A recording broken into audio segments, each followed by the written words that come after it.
Оросын холбооны улс Санкт-Петербург хот.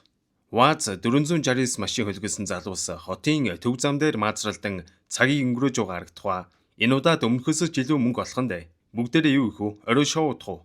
Гэж ярьж байгаагаас сонсоход овоол мөнгөний ажил хийдэг залуус бололтой. Энэ хэд дундаа арай яриа хөөрөө сайтай Борман гих залуу боостойгоо уулзан хөлсөө авч байх бөгөөд энэ дөрөв энэ тэнд газар ухаж дэлхийн 2 дугаар дайны үеийн ховор нандин зүйлсүүдийг тонож дамлан зардаг ер нь онцгүй ажил хийдэг гарууд юм байна л да. Энэ удаад 2 дугаар дайны үеийн ховор медалуудыг овоо хэдэн доллараар зарж байгаа харагдтугай. Машинда буцаж ирээд нөгөө гуравтаа цалингийн хувааж өгнө. Дараагийн олдорыг хаанаас ухах тухай байршлаа боссосоо мэдсэн болохоор бүгдээрээ маргааш ажилтаа шүү. Өнөөдөртөө хамаагүй ууж идээд байв гэж нөгөө өдөө захиж байгаагаас харахад энэ хэд олон хэдэн цаасаараа ууж идэл дуусгачдаг бололтой. Киноны маань гол дүр Борман бол ер нь дэлхийн 2 дугаар дайны талаар нэлээд уншиж судалсан овоо толгойтой боловч нэгэнд буруу гараар мөнгө олоод мөнгөний амтанд орсон болохоор одоо энэ ажиллаараа дагнасаар өдий үрсэн нэгэн бол энэ халдсан нөхөр харвас ойлгомжтой байгаа үстэй те. Борманы яг эсрэг нь нэрийн гавл гих ба юу ч уншиж судалдаггүй хоосон толгойтой нэгэн бөгөөд бусад үндэстнийг үзэн ядаж уур уцаар хүчирхийллээр асуудлыг шийднэ гэж үздэг нацист нэгэн. Оросгийн юм байж л Германы нацистуудыг бүр зүрх сэтгэлээсээ хүндэлж болж игвэл Герман цэргүүдийн медалийг олчих мөрөөдөл тээж яваа нэгэн. Багийн 3 дахь гишүүнийг архичин гих өгөөд барууны хөгжим сонсож хипхоп бүглэх дуртайч архичингийн энэ байдлыг гавл харж тэсгүй. Чи над муухай өсөөд суулаач. Энтергээд ер нь л болж игвэл энэ муу архичнаа нэг сайн болгож тавьчих гал үзэл байна. Энэ нөхрийг чууха, забарга чуука гэд дутжээ. Чукач нэх гоцгойд юм байхгүй ч тэгээд хэлснээр юм хийждэг болохоор багтаа шингээгээд явхад илүүдэхгүй л нөхөр. За ингээд мань дөрөв маргааш нь боссийнхоо зааж өгсөн газар малталгаа хийх гээд очтолоо тэр хідээс өрсөөд өөр хүмүүс ирсэн. Тэр хавийг малтцсан сууж идэг байгаа. Гавл ямар хил амаараа ойлголцох биш. Тэр хідээ нэг нь шуудал зөхиж авахд манай хэд бөөндөө дайрч орон эсрэг талынхныгаа сайн гихч нь зодож хашраагаад хөөгөөд явуулдаг. За ингээд тэр хідийн ухсан нөхийг үргэлжлүүлэн ухаж эхэлнэ. Овоо хэдэн цаг ухсан ч хүний урманд төмрийн хилтэрхийж гарч ирсэнгүү. За ингээд нэг цай улаа ичээд ажиллаа үргэлжлүүлээ. Гээд цүнхээ удалтал хамаг хоол хүнсэн байдгүй шүү. Гэтэл энэ гавл хамаг хоолыг ганцаараа ударсныг Борман олж мэдээд архичин гавл хоёрыг ойролцоох тосгон руу хүнсэнд явуулдаг. Гавл энэ боломжийг ашиглан архичингийн үсийг хутгаар огтол тастаад ингээд чи гадаадуудыг дуурайгаад далтагнаарай гэж авч ийн. Өөрөө Германы нацистуудыг шүтээд өгчих гээд байд юм байж. Тосгоноос багсаг хүнс арх авчаад буцаад иртэл нөгөө хоёр нь архичингийн үсийг хараад шоолоод татаж унах нэ. Өдрийн цагаа уучаад манай хэд ажиллаа улам эрчимтэй хийж эхлэх ба. Нэг их удалгүй дэлхийн 2 дугаар дайны үеийн Орос цэргүүдийн нуугч олоод авд юм да. Нуугчин дотор 6 хүний арга яс байх бөгөөд бугуун цаг, гарбуу гэх мэт ховор нандин зүйлс олдно. Тэр 6 хүний арга яс нь совилэгч, офицер бас 4 армийн цэргийн цогц болохыг олж мэдэх бөгөөд Борман тэр хавьд байх бичиг баримтуудыг их л сонирхон уншиж эхлэх үед нөгөө гавлчин дээшээ гарч энэ гавлнуудыг буудцгаая гээд талигаш нарын цогцонд ямар муухай хүндэтгэлгүй хандж байна. Гавлаа тавьж байгаад яг буудгийн даван дээр тосгоны имээ хурж ирээд тэр хэдэд учиргүй цай галж өгөөд халуунд ядарч байгаа өстэй миний хөлтөд нөгөө эмээгийнхаа загсан имийг олох шинж байна уу гэж асууж байна. Бодвол настай он болохоор түрүүн байсан залуустай л андуураад байх шиг байгаа. Энэ эмээгийн хүү 2 дугаар дайны үед энэ нуувчинд нас барсан цэргүүдийн нэг бөгөөд талигач үгийнхээ тамхины төмөр хайрцгийг олуулж сэтгэлээ дэвтээчгээд байгаа байна л да хөрхий.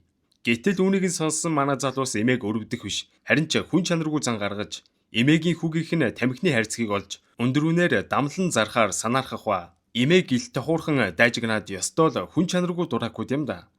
Энийг нь анзаарсан эмээч тэдэнд хандан орхон байх нуур руу орж сэрүүцээрэ гэж хэлээд яваад өгнө. Энэ үед овоо ол замаг болсон хэд овоо хэдэн төгрөг хийхнэ гэд бөөн баяр болцгоон авчирсан ганц шил юма тойруулан нийлээ ууж байх үеэр Борман нуучнаас гаргаж ирсэн бичиг баримтуудаа харж итэл яг өөрсдийнх нь нэр зурагтай цэргийн үнэмлэхнүүд байд юм да. Бүгд л бүр гайхаад явчлаа. Гавлыг хямдхан хогийн арх авчирснаас болоод хийм хараад байна гэж бодсон хэд эмээгийн хэлсэн нуур руу орж тархи толгоогоос сэрүүцүүлэхээр шийдэн бүгд л нуур руу гүн орцгоос нь ч удалгүй нуур өслөө буудаж эхлэх бөгөөд гадаа нь бөмбөг тесрэн буундуу эн тэндүү. Манхид бүр гайхан улам согтоод хордоод байгаа юм байх та гэж бодон нуурнаас үтэр түргэн гараагүй житэл зөвлөлтийн зэргүүдэд баригчлөө. Энэ хэд нуур руу ороод гараад ирэхдээ 1942 оны 2 дугаар дайны үе рүү буцчиж зөвлөлтийн цэргүүд энэ хэдийг цэргээс орох гэж явсан нөхдөөд байна гэж үзээд цэргийн хуваарлууга буцаан авч явах замд Борман гавл тандан чинад гарын дээрх нацист чивээс нуухгүй бол чамаа Германы тагнуул гэж бодох нь байна шүү. Хурдан уу гэж хэлсний дагуу шавраар шивээс алхалнаа. За ингээд энэ дөрвийг цэргийн анги дээр авчрах үед ангийн захирагч яагаад цэргийн үүргээ умартан зүгтах гэж байсныг нь асуухад Борман үннээ л хэлж бид нар ирээдүгээс ирсэн ахаа гэж хэлэхэд захирагч гайхан за яах вэ? Хэрвээ тийм бол бид нар дайнд ялсан уу? Гэхэд тийм ээ бид ялсан гэж үннээ л хэллээ. Чиний хэлсэнд итгэнэ гэж бодоо юу? Наад дөрвөө шууд цаазал. Гэх үед энэ дөрвийг өрөвдсөн арай настай төрүүч захирагчд хандан энэ дөрвөн залуу дайны шоконд ороод балаараа дох шиг байна уу? Эмнэлэгт хэвтүүлсэн дээр бах дарга гэж хэлсний дагуу энэ дөрвийг цаазалхаа хойшлуулж хоолунд хувцах өнөр өгөн эмнэлгийн тусламж үзүүлэхээр болдог. За ингээд мань дөрв одоо яах вэ? Юу болчихвоо? Гэд яах их талаараа ярилцаа bijтэл эдний салааны дарга гэж залуу гарч ирэхэд гавл шоконд ороод явчихна. Энэ залуу гавлын хөрш бөгөөд өнөө маргаашгүй болчихсон Ахмад дайчин таньдаг өвөө нь байж таарна. Гавл нацист болохоор өвөөгийн түүхүүдийг сонсох дургүй байсан ч одоо ингээд залуугийн төрхөөр нь хараад түүнээс сүрдэж байлаа. Гавлч салааны даргаыг танимхааран ярилцаж байхдаа зурагт телевизэн хөтөлбөргээд тухайн үед байгаагүй зүйлүүдийг яриад эхлэх үед Борман яриаг нь тасалж гавлыг эвтэйхэн холдуулдаг. Энэ үед эдний салааны сувилагч Нина гих үзэсгэлэнтэй бүсгүй гарч ирэх үед Борман Чуко хоёр шууд л анхны арцаар дурлаад явчлаа. Гэтэл гай болж агаараас германууд довтолж эхлэх ба бүгд л нуучандаа нуугдаж эхлэх үеэр Нина тэнд байх эрчүүдээс илүү их зориг гаргаж шархадсан цэргүүдээ бүгдийг нь аврахаар хичээж байх бөгөөд энэ тэндгүү бөмбөг тесэрч тэсхийн аргагүй байхад энэ Борман гэж нөхөр Нинатад харангуутаа би чамд харьтай дуртай ухааны юм хэлээд үнсээ давтал Нина бүр гайхаж Борманыг алгадаад авна. За ингээд арай ч юм өргөчгүй цэргийн анги дээр буцаад иртэл яаж буцхуу дөрүүлээгээ ярьжсэн нөхдүүд байхгүй. Нэг нэгээрээ баг Нина дурлаад байгаа мó хаашийн. Чука бүр цэцэг барьсан айгүй романтик нөхөр Нинатай уулзах явж байгааг Борман хараад "Гүй чи одоо ийм үед ингэ явж байдаг. Бус дээр оч" гэж зад загнчаад өөрөө Нинаг хайсаар байгаад олоод уулзлаа. Гүй нэрээ 2 дугаар дайны үед очсноо хайр дурлал эргүүлээ явждаг сайхан гарууд юм аа. Нина ч Борманд нүүр өгөхгүй. Тоохгүй байсан ч энэ Борман гэж юм биехаа өвдлөө гэж худлаа шалтак хэлсээр байгаад Нинатай уулзан хайртай дуртай гэсэн боловч Нина бас л нүүр өгдөггүй.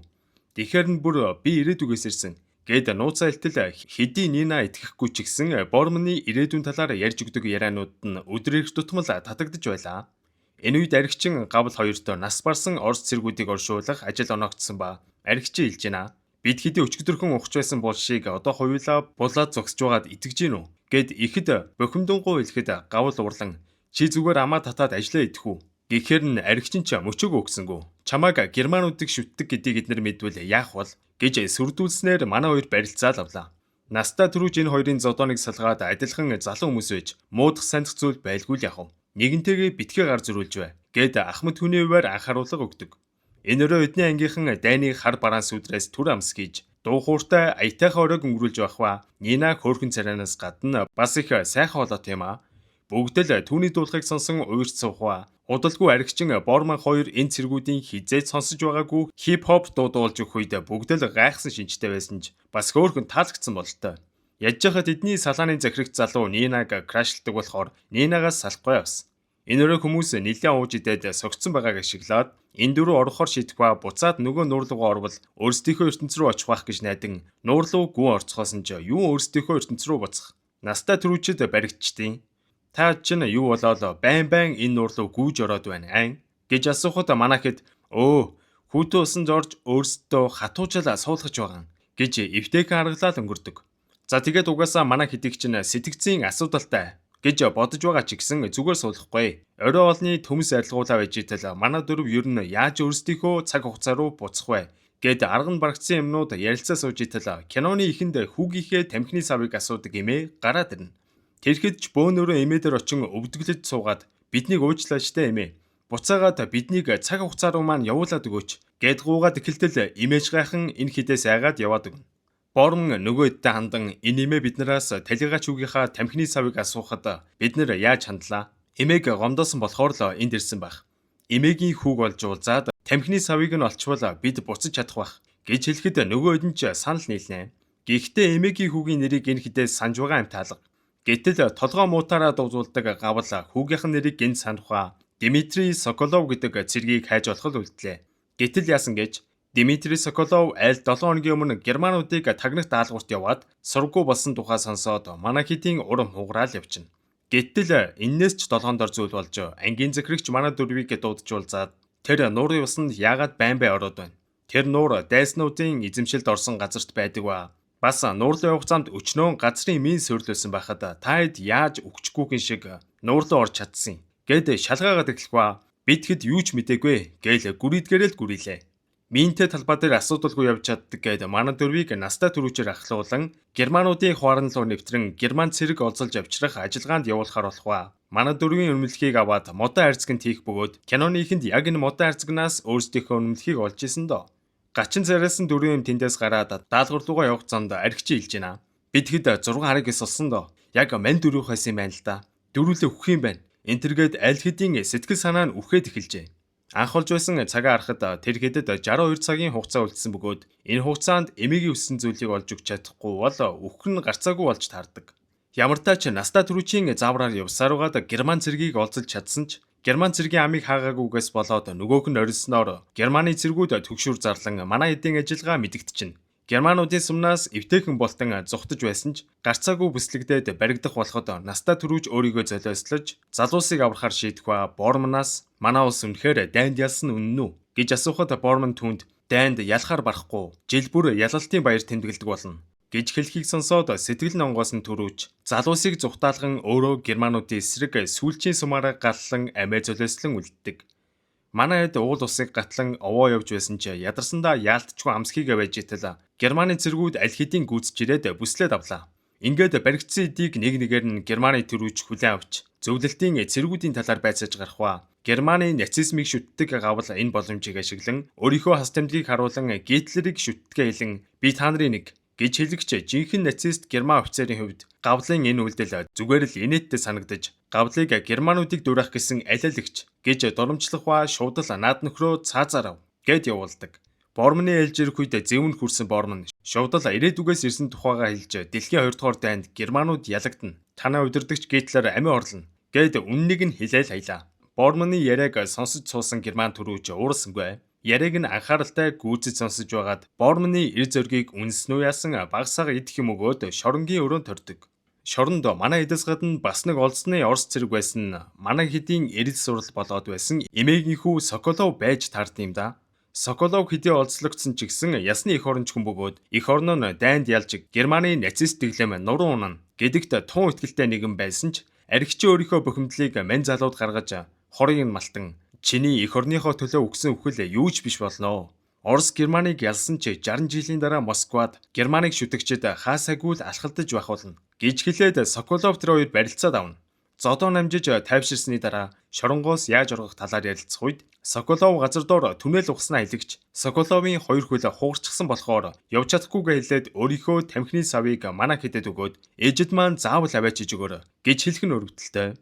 Угсан нүхээр гарч байхдаа архичин уушгиндаа авсан шархнаасаа болоод битүү ханаагаад герман цэргийн анхаарлыг татсан ч энэ үед Соколов чангаар дуулан герман цэргийн анхаарлыг өөр дээрээ татан манай хэдэд зовтох боломж гаргаж өгөх ба хойно нь Соколовыг шүршин буудаж буй чимээ гардаг. Манай хэд явсаар өөрсдийнхөө цэргийн анги дээр ярин дарагдаа болсон явдлыг хэлэх үед өгсөн үүрэг даалгавар биелүүлж чадаагүй арчаагүй амьтад гэж хараалгуулсаар гарлаа. Борманыг ирсэн сургаар совлогч Нина өөрөө хурч ирэн Борманд ямар их санаа зовсноо хэлээд ойрхон байх хөнгүү газар руу дагуулаад явлаа. Чукач үг зүгээр хөө манай хоёрыг араас нь даган явсаар модон дээр гараа артал Борман Нина хоёр том хүний ажил хийгээд эхлэхээр нь Чука урандаа Борман руу дайраад бөөн зодоо нүдэн болоо явчихваа. Нина ч санаан зовоод гүүгээл явлаа. Дарга нар нь ирээд хоорондоо зозолдсон хэрэгээр манай хоёрыг хоёуланг нь сахилгад суулгах ба Нина ангийн захирагчдаар орон тэр хоёрыг суллахыг гуйсан ч захирагч зөвшөөрсөнгүй. Тэгтээ яах вэ? Бас Нинаг гуйсан болохоор суллчдын мөг итэл салааны залуухан захирагч тэр шар толгойтын суллчхав. Харин Борманыг маргааш довтолгоо эхэлтэл бити суллаарай гэж авч яана. Амхандаа Нинатай хардаад ингэж байгаа болтой. Чука сахилгаас гарцсан нөгөө хоёртойгоо одоо яах вэ гэд ярилцаа үйж итэл гавл Билав бусад цэргүүдийнхээ хамтаар дайнд орно гэж байгаагаас харахад Германыг шүтдэг нацист үзлээсээ салж юм ойлгосон бололтой. Харин архичин болохоор дайнд орвол үхэн эртгэн нуурлаа явж өөрийнхөө цаг хугацаа руу буцах минь гэд явах гэсэн ч эмээгийн захисан тамхины хайрцаг Борманд байгааг санан хүссэн үсээгүй Борман сахилгаас гарахыг хүлээхээс өөр аргагүй болдог. Маргааш өдөр нь боллоо. Довтолгоо эхлэхээс 30 минутын өмнө Борманыг сахилгаас судлах ба энэхэд уулзаад яаж өөрсдийнхөө цаг хугацаа руу буцах талаар ярилцах бөгөөд одоо нуурлуу явбал урвах гэж байна гэд өөрсдийнхөндөө бодуулна Тийм болохоор бүх зүйлсээ гаргаад бусадтайгаа хамт дайнд орохоос өөр аргагүй болдог. Бормон гавл хоёр эр хүн шиг зангарган бусдыгаа манлайлан довтолгоонд орох үед Чука амиа алтгаа сайн нуувчинд нилээн нуугдсан ч удалгүй дайны талбарт гарan бусадтайгаа нэгднэ. Гэтэл аригчин нөгөө хэдийнхээ нүдийг хариулж агаад эвтэйхэн зүхтах гэж оролцсон ч бусад цэргүүдтэй баригдаад хүчээр дайны талбар руу гарахаас өөр аргагүй болдог.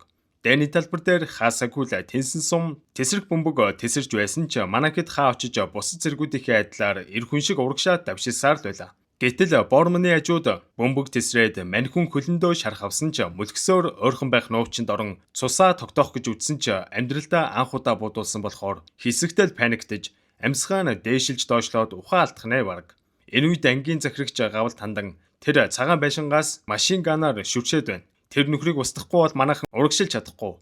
Чи эр зөрөгтэйгөө очоод нухчаад ир гээд тэсрэг бөмбөг өгөгч. Гавлын хувьд энэ амиа хоролтоос ялгаагүй тул юугжил зөвшөөрөв. Совлогч Нина шархагдсан Бормон дээр ирэн хөлийг нь боож өгваа. Бормоноос гадна бусад шархагдсан цэргүүдээ хурдхан амрах хэрэгтэй байсан тул би буцаад ирнэ гэж хэлээд дайны талбар руу буцан ордог. Нинад санаан зовсон Бормон нуувчнаасаа гараад тартал Нина нэг шархагдсан цэргийг чирсээр мүлгэж байх ба киноны ихэнд манай эдийн тонсон нуувч руу орж байгаа харагдсан юм да. Ийшээ орвол удахгүй өгөхийг нь мэдэх Бормон Нинаг тийшээ битгий ор гэж мянга орилсон ч энэ их чимээ шүүгэнд юугжил сонсогдохов. Ядж хахад дөрвөн цэрэг хурж ирээд Нина туслан нөгөө шархагдсан цэргийг аваад бүгдээрээ нөгөө нуувч руу чинь яваад орчлоо. Ингээд 3, 2, 1. Совлогч Нина дөрвөн цэрэг нэг офицерын амтаар тэсрэг бөмбөгөнд өртөн амнасаа алддаг. Бормон бусдаагаа нийлэн Герман машин гантай нөхрийн нуувчийг тэсэлж орхих үед Чука цээжиндээ сомны шарх авсан ч манай дөрөв дайны талбараас нуурлууга ярангүйсээр эцэст нь нуур юусан чумбаад гараад иртэл ашгүй нэг өөрсдийнхөө цаг үед эргэн ирлээ. Чукагийн шарх Бормоны хөлөндөө авсан шарх нь аль нь ч байсангүй. Тэдний хүлээсэн хувцас хунар гээд бүх зүйл яг л байсан байрандаа энэ хэдхэн минут болчоод гараад ирсэн юм шиг л байдаг. Энэ үед манай хэд бүгд л жив чимээгүй дотроо саяны болсон бүхнийг эргцүүлэн тунгааж эхлэх ба гавл нандинг шүтээд байдаг нацист чивээсээ чулуугаар зулгалан арилгаж байгаа харагдах бол Бормон совлогч Нинагийн зургийг харан нүдэндээ нулимстай зогсож байдаг. Манай хэд энэ үйл явдлаас хойш дахин дайны эд зүйлс тонж өвгдөөцийнхээ түүхт хүндэтгэлгүй хандхаа болсон ба Санкт Петербург хоттой ирэн гудамжинд танхааран бусдыг хэркэтэлдэг скинхед нацист залууст шангийн хүртээж юм ойлгуулахаар шийджээ.